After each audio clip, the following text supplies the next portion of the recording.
ಎಲ್ಲರಿಗೂ ನಮಸ್ಕಾರ. ನನ್ನ ಅಡುಗೆ ಚಾನಲಿಗೆ ನಿಮ್ಮೆಲ್ಲರಿಗೂ ಸ್ವಾಗತ. ಇವತ್ತು ಅಪ್ಪ ಬೆಳಿಗ್ಗೆ 6 ಗಂಟೆಗೆ ಡ್ಯೂಟಿಗೆ ಹೋಗ್ತಾಯಿದ್ರು. ಹಂಗಾಗಿ ನಾನು ಬೆಳಗ್ಗೆನೇ ತಿಂಡಿ ಮಾಡೋಕ್ಕೆ ಬಂದೆ ಅಡುಗೆ ಮನೆಗೆ. ಕಸ ಗುಡಿಸಿ ಏನೂ ಮಾಡಿರಲಿಲ್ಲ. ಬಟ್ ಫಸ್ಟ್ ತಿಂಡಿ ಮಾಡಿಕೊಟ್ಬಿಡೋಣ ಅಪ್ಪನಿಗೆ ಅಂಥೇಳಿ 5 ಗಂಟೆಗೆ ಎದ್ದು ಅಡುಗೆ ಮನೆಗೆ ಬಂದು ಉಪ್ಪಿಟ್ಟು ಮಾಡೋಣ ಅಂಥೇಳಿ ಉಪ್ಪಿಟ್ಟು ಮಾಡ್ತಾಯಿದ್ದೆ. ಇನ್ನು ಮುಂದೆ ನಾನು ದಿನನಿತ್ಯ ವೀಡಿಯೋಗಳು ಅಪ್ಲೋಡ್ ಮಾಡೋಕ್ಕೆ ಆಗಲ್ಲ, ಯಾಕಂದರೆ ನನಗೆ ಎಕ್ಸಾಮ್ಸ್ ಎಲ್ಲ ತುಂಬ ಹತ್ರ ಬಂತು. ಹಾಗಾಗಿ ವಾರಕ್ಕೆ 3 ವೀಡಿಯೋಸ್ ಆದರೂ ಅಪ್ಲೋಡ್ ಮಾಡ್ತೀನಿ, ಬಟ್ ಡೈಲಿ ಮಾಡೋದಕ್ಕೆ ಆಗಲ್ಲ. ಓಕೆನಾ.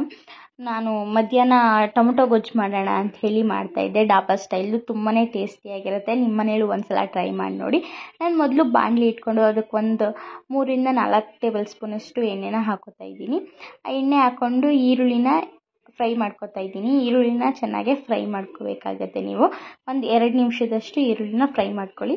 ಅದಾದಮೇಲೆ ಇದಕ್ಕೇ ಸಾಸಿವೆ, ಕಡಲೆಬೇಳೆ, ಜೀರಿಗೆನ ಹಾಕ್ಕೊಂಡು ಫ್ರೈ ಮಾಡ್ಕೋಬೇಕಾಗತ್ತೆ. ಜೀರಿಗೆ ಸಿಡಿಯೋವರೆಗೂ ವೆಯ್ಟ್ ಮಾಡಿ ಆಮೇಲೆ ಕಡಲೆಬೇಳೆ ಮತ್ತು ಜೀರಿಗೆನ ಹಾಕ್ಕೊಂಡು ಫ್ರೈ ಮಾಡ್ಕೊಳ್ಳಿ.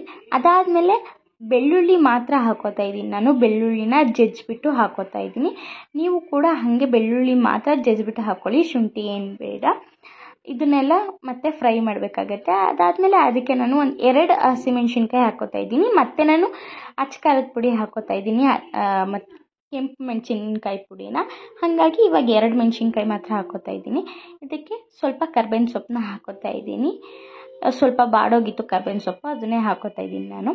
ಹಾಗೆ ಟೊಮೊಟೊ ಗೊಜ್ಜಿಗೆ ಟೊಮೊಟೊನೇ ಮೋಸ್ಟ್ ಇಂಪಾರ್ಟೆಂಟ್. ಹಾಗಾಗಿ ಸ್ವಲ್ಪ ಜಾಸ್ತಿ ಟೊಮೊಟೊನೇ ಹಾಕ್ಕೊಳ್ಳಿ. ನಾನಿಲ್ಲಿ 2 ಟೊಮೊಟೊ ಹಾಕೋತಾ ಇದ್ದೀನಿ ಅಷ್ಟೇ. ನಿಮಗೆ ಎಷ್ಟು ಬೇಕು ಅಷ್ಟನ್ನು ಹಾಕ್ಕೊಳ್ಳಿ. ಈಗ ಚೆನ್ನಾಗಿ ಫ್ರೈ ಮಾಡ್ಕೋತಾ ಇದ್ದೀನಿ. ಟೊಮೊಟೊ ಎಲ್ಲ ಚೆನ್ನಾಗಿ ಫ್ರೈ ಆದಮೇಲೆ ಬೆಂದ ಮೇಲೆ ಅದಕ್ಕೆ ಅರಿಶಿನ ಪುಡಿ, ಅಚ್ಚ ಖಾರದ ಪುಡಿ ಹಾಗೆ ಧನಿಯಾ ಪುಡಿನ ಹಾಕ್ಕೋಬೇಕಾಗತ್ತೆ. ಹಾಗೆ ಜೀರಿಗೆ ಪುಡಿ ಇದ್ದರೆ ಹಾಕ್ಕೊಳ್ಳಿ, ಜೀರಿಗೆ ಪುಡಿ ಇಲ್ಲ ಅಂದರೆ ಮೊದಲೇ ನಾನು ಜೀರಿಗೆ ಹಾಕ್ಕೊಂಡಲ್ಲ ಆ ರೀತಿ ಹಾಕ್ಕೊಂಡ್ರೆ ಸಾಕಾಗತ್ತೆ. ಈಗ ಇದನ್ನೆಲ್ಲ ಚೆನ್ನಾಗೆ ಬೇಯಿಸ್ಕೋಬೇಕಾಗತ್ತೆ. ಬೆಂದು ಅದ್ರ ಮೇಲೆ ಏನು ಎಣ್ಣೆ ಇದೆ ಅದೆಲ್ಲ ಮೇಲೆ ತೇಲಿದಾಗ ಚೆನ್ನಾಗಿ ಗೊಜ್ಜಾಗಿದೆ ಅಂತ.